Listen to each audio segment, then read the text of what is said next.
Hello दोस्तों, कैसे हैं आप सब। उम्मीद है कि आप सब अच्छे होंगे।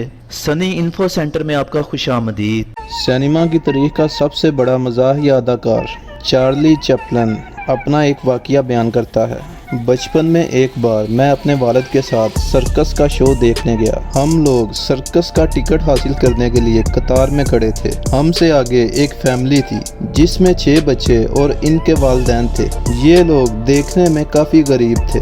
इनके बदन पर पुराने लेकिन साफ सुथरे कपड़े थे। बच्चे बहुत खुश थे, सर्कस के बारे में बातें कर रहे थे। जब उनका नंबर आया तो उनका बाप टिकट काउंटर की तरफ बढ़ा और टिकट का रेट पूछा।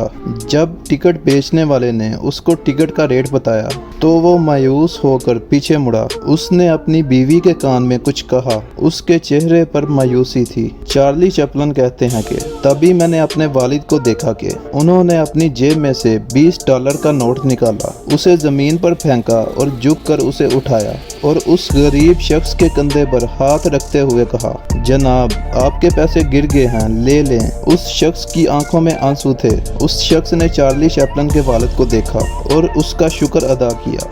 जब वो फैमिली मूवी देखने के लिए अंदर दाखिल हो गई तो चार्ली चैपलिन के वालिद ने चार्ली से बोला और चार्ली का हाथ पकड़कर चार्ली को कितार से बाहर ले गया। और चार्ली बोलता है, हम वापस मुड़ गए क्योंकि मेरे वालिद के पास वही $20 थे जो उन्होंने उस शख्स को दे दिए। उस दिन से चार्ली को अपने वालिद पर फख्र हो गया। चार्ली कहते हैं कि वो मंजर मेरी जिंदगी का सबसे खूबसूरत शो था, उस शो से भी ज्यादा जो हम उस दिन सर्कस में नहीं देख सके। और तभी से मेरा ये मानना है कि तरबियत का तल्लुक अमली नमूने से है, किताबों से नहीं। दोस्तों, अगर आपको सनी इन्फो सेंटर की यह वीडियो अच्छी लगी हो तो चैनल को लाइक और सब्सक्राइब करें।